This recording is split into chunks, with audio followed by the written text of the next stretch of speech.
So tell me about foot and ankle problems and what Bob is doing here. Alright, we brought Bob in. He's going to be our little, I guess, our volunteer for today. So foot and ankle problems and how we can help them with chiropractic.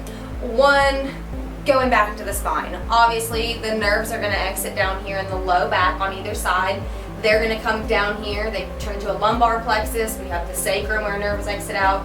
Those travel down all the way down to the tip of our toes to control everything that our leg is going to do. Our leg doesn't just move out of nowhere. Our brain tells through our brainstem, our spinal cord, to those peripheral nerves, how to move that bone, how, if we want to kick a soccer ball, how we do that, and all those type of things.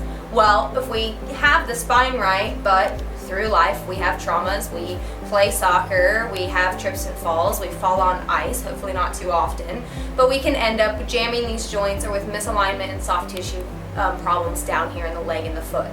So what we can do is check these areas and see if they're misaligned and if they're possibly putting pressure on a nerve, if they're stretching the soft tissue, line those back up, and then let the soft tissue heal it in the correct position, so years later we don't end up with the degenerative changes, degenerative joint disease, and the problems, chronic problems that we see a lot of people coming in here with. So there's a few things that we've got to do with foot and ankle. One, make sure the spine's right.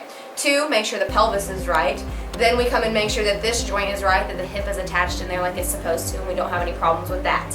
Then we always want to check the knee, because here at the knee we can have our kneecap that moves up or down or goes side to side. We have these joints that can turn this way, we can turn internally, it can get jammed forward, it can get jammed backwards. We've got to make sure that this is right. If we adjust the ankle and this is wrong, it's just going to go right back where it was, because a lot of the times it's going to be a compensation. There's direct injuries, absolutely, to the ankle, but we always want to make sure and check that the knee is right. Make sure that this bone on the other side is correct as well. Make sure that we're attaching this in here and that we're not having that jam into anything, because it's going to come down and can directly affect the ankle as well.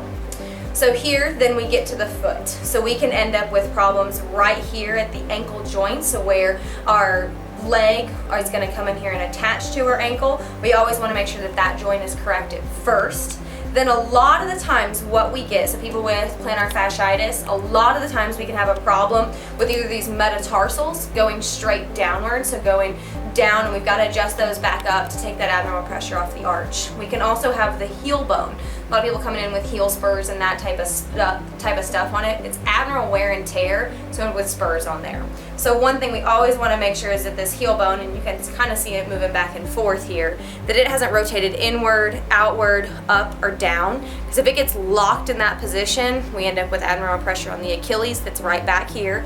We end up with the tendon that runs down here on the bottom. That ends up with a lot of strain on it, pressure on it, and that's where we get that plantar fasciitis. So we want to make sure these bones, they're going to move very, very, very small, but we've got very, very small intrinsic muscles, very small nerves, muscles, everything that's going to control all of this.